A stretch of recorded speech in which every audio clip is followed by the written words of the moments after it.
Hi there! In this lesson we will see how to customize the working drawings. So let's start with the floor plans. We will select the proper object from the menu and then click on the workspace. In this window we will insert the elevation of our horizontal section and the floor level in which we are working on. Now on the navigator tree we will have these new working drawings. So let's see how we can customize this model. First of all, from the visibility menu on the toolbar, we can select which part of the model we want to visualize. Then we have the style menu, from which we can choose some different style of visualization. So for example we will have the default style, style with color, or style minimal. And from here at the bottom, we can access the style manager. In this window we can see a list of layers for our model. For each of this layer, we can edit the sectioned and non-sectioned part. For example, for the vegetation, but also for the 3D models. From here we can customize the 2D drawings. So for example, let's choose a black line style for this representation of the non-sectioned part. Now if we turn off the bulb, we can see the representation of our 3D model that become more realistic and similar to the model itself. And this is the very basic representation of our model. Now let's see some options regarding the windows. For example, in the sectioned part, we can see we can inactivate the door seal, the frames, the grating, the measurements and so on. And while we are turning off these buttons, the drawing representation becomes less detailed. Then we have the aperture, which is very similar to the window. And here we have the building envelopes. The first option for the building envelope is the contour line. By default, the color of the line is black, but we can choose to have no color at all, like in this case, or a different color like for example blue. And this is for the sectioned part. Of course we can change also the line style and the dimension as well. From here we can change the background color and eventually we can add a pattern and change its color as well. All of these customizations are available for the elements on the list. And as seen before, we can also make this element invisible just by turning off the bulbs. When we finish the customization process, we can also save the style, so it will be available in future for the further projects. But now let's move on and add new detail to our floor plan. By choosing this function from the menu, we can select an area from the floor plan in order to create a construction detail as a separate construction document. Now we have a new node in our navigator tree. From the Properties panel, we can choose a new drawing scale. And then by opening the menu, we can add more detail to our drawing. Now let's come back to the floor plan. By choosing this function on the menu, we can add a detail of our material layer composition. So we just need a first click on the wall we need to examine and a second click to fix the position of the material layer composition box. Now from here we can see more information regarding our layers, for example the thickness or the composition or even the representation scale of this box. This function allows us to insert a graphic scale of our drawings, which is also editable from the Properties panel. And this last function will allow us to insert a general legend with all our material layer compositions. So also from here we will have some information regarding the structural elements of our building and their material layer composition. Now let's move on to the 2D graphic menu. The first element in the list is the guiding point. To insert this object, we just need a click on the workspace. Then from the right panel, we can change its properties. So for example, we can edit its position by changing the coordinates from here. And we can also change the shape of this reference point.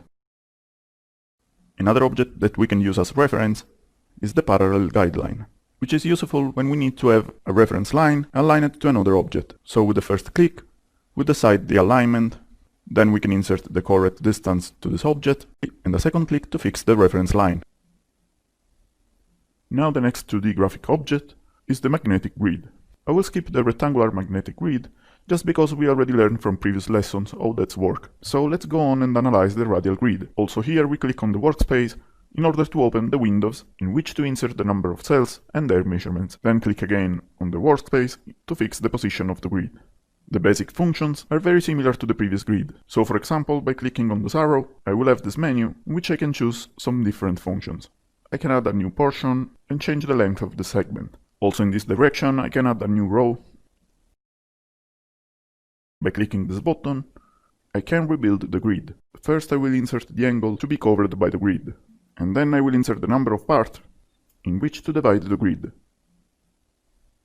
Now let's delete this object and insert the double rectangular grid. Again in this window we will select the number of row and column. By clicking in the workspace we will insert this typology of grid. And this is the result. From the right properties panel we can customize this grid. For example, we can insert some reference text in different points of the grid, and we can also change the font. Now let's delete also this element and insert a triangular grid. In this window we can select the number and dimension of the cells. By using the object in this menu, we can also draw manually some details to our drawing. For example, I can draw this polyline by inserting vertex, and then from the properties panel, I can customize some part of this polyline. For example, I can change the starting or ending symbols. And of course, I can change also the color and then dimension of this line. For example, I will use the red color and 1 mm thickness. Then I can insert a simple line, and from the properties panel, I will have the same options as before. And then in our menu, we have also the thick polyline that work exactly like a normal polyline, in which we can change the background color. By clicking this element on the menu, we can insert 2D blocks in our working drawings. So from the properties panel, I will access the BIM object library and the 2D category, so I can open this folder, which there are the graphical symbols related to the electric systems. For example, this bipolar switch. Then click on the workspace, where we want to insert this symbol. And from the properties panel, we can edit its properties. So we can change the scale of the model, or maybe the color and the line dimensions. Then with these functions, we can import images or raster file as well. Now let's customize the style of this working drawing, because now I will need something more clear and minimal. So let's open again the Style Manager, turn off the 3D blocks, then select all the horizontal envelopes, change the background style and delete all the pattern. And then from the Properties panel, I can also disable the shadowing effect. Now from the menu I will select the linear measurement option. Click the first time on the workspace to insert the starting point and define the direction. Then with a second click I will define the ending point of the line, and then with the last click I can fix the position of the measurement. By clicking on this button I can add the intermediate point, and so my measurement will be split in more parts. I can also add nodes referred to some object present in our workspace. Then this magic one will allow me to select all the objects present in this section. And with this last function, I can also select all the objects present in the defined area. From the right panel, we can change the properties of this object. For example, I can add an initial or final text. Then from here I can access the font manager, and so I can change the font, the style, the dimension and the color as well. From this box I can select different units of measurement.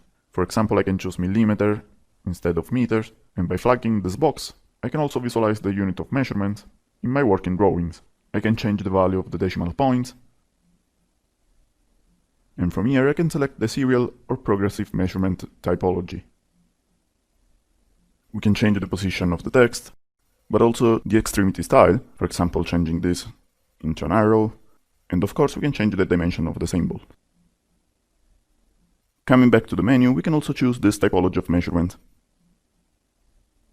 With this tool, we need to insert a first point into the workspace, and with a second click we can define the direction of this line, and from now all the distance measured on the working drawings will be inserted in this line. For this tool, all the options in the properties panel will be exactly the same of the previous measurements tool. Now the next tool on the menu, it allows us to take angle measurements. First of all, we need to insert the vertex in the working drawings. Then with a couple of clicks, we will insert the two sides of the angle, and with a last click, we will define the position of the measurement. Also this properties panel will be the same of the previous measurements tool. Now we will use this tool in order to take arc measurements. Also here we need to insert the two extremity points of the arc, and then with a third click, we will define the curvature. And with this tool we can have 3 measurements in one go. because here we can see the angle value of 90 degrees, but also the length and the radius of the arc. Now let's analyze the area measurements. So select the proper tool from the menu, and we can identify our surface by inserting vertex node in our workspace. Then confirm from the toolbar, and here we have the result of our measurement. Also in this properties panel, we can change the initial and final text. We can edit the font, the unit of measurements, and the decimal points. And from the aspect above, we can also change the color and the thickness of the contour line, but also the background color of the area. Here we have a tool that allows us to take an elevation measurement in a certain point of our working drawings. From the properties panel, we can refer this measurement to a certain level, but we can also add the delta value from here, then again assign a text, change the style of the symbols, the dimension, and so on. Now we will use this tool to take all the measurements in one go for each room. And so you just need to click inside the closed space. With this option you can take measurements perpendicularly to a certain line, like for example in this case, and by clicking here you can also choose the parallel function. And with this last function, we can take all the measurements of these working drawings just with one click.